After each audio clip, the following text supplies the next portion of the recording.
Shalom saudaraku, puji syukur kepada Tuhan Yesus di hari Jumat 27 Agustus 2021. Kita semua masih dianugerahi kehidupan, bahkan bagi mereka yang ditambahkan setahun usia kelahiran dan usia pernikahan, teristimewa bagi Bapak Antonio P. Sitompul.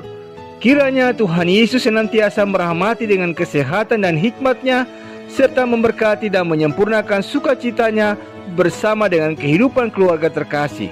Kini kita akan mendengarkan sabda Tuhan.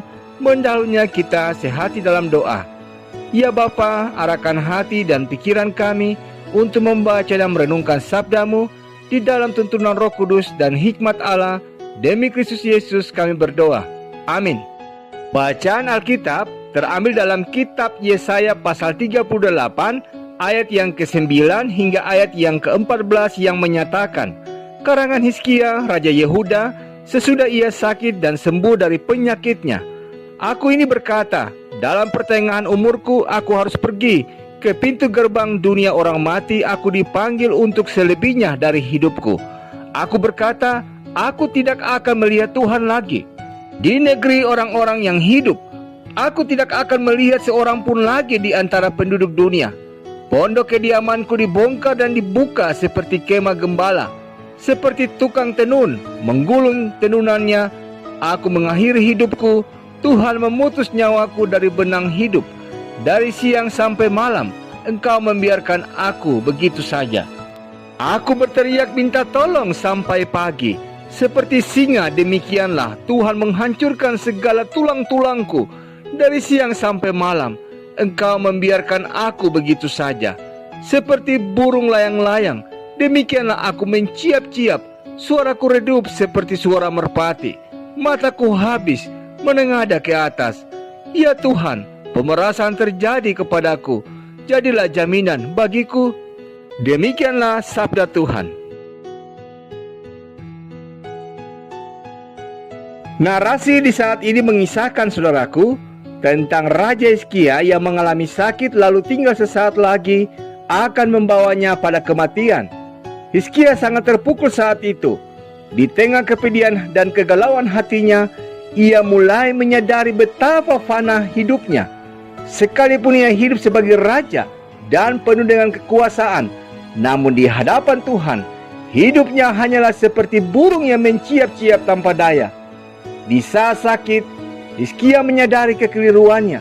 Ia sadar bahwa yang terpenting dalam hidup adalah bersyukur kepada Tuhan dan memperkenalkan kebaikan Tuhan kepada anak-anaknya. Tuhan pun memberinya kesempatan hidup 15 tahun lagi.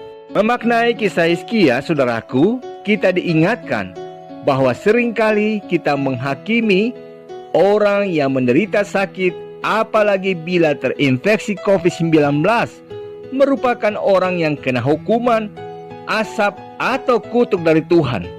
Benarkah demikian?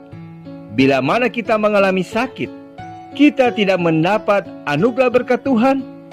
Justru saudaraku, dikala sakit, apalagi bila dapat pulih dari sakit yang diakibatkan oleh virus seperti COVID-19 atau varian Delta yang dikatakan sangat mematikan di saat ini, Tuhan sedang memperkaya hidup kita. Kita bisa banyak belajar tentang arti, memaknai atau memahami hidup, menghargai waktu, memahami setiap karya Tuhan, dan bagaimana menggunakan kesempatan hidup ini. Ini merupakan karunia yang unik dan tidak didapat ketika kita sehat, saudaraku.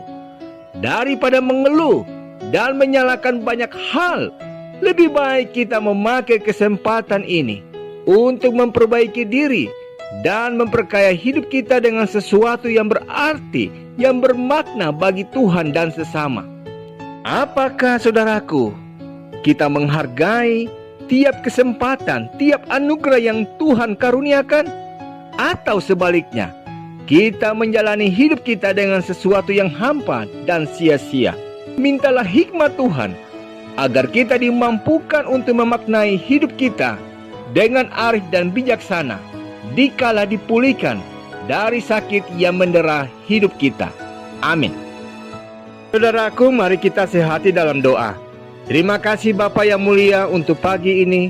Kami dapat bangun, bernafas, semua hanya karena anugerah dan rahmat-Mu. Terima kasih untuk sabda-Mu yang mengingatkan kami untuk menghargai setiap anugerah waktu dan kesempatan yang Tuhan berikan dengan sesuatu yang bermakna bagi Tuhan dan sesama. Biarlah kuasa pengasihan-Mu menyertai setiap langkah hidup kami, sehingga hanya rencana dan rancangan kehendak-Mu yang terjadi dalam hidup kami. Demi Kristus Yesus kami berdoa. Amin. Selamat pagi saudaraku. Ingatlah, terkadang sakit adalah karunia yang unik yang tidak didapat ketika kita sehat. Selama beraktivitas, selama menikmati kasih dan rahmat Tuhan di hari ini. Tuhan Yesus memberkati.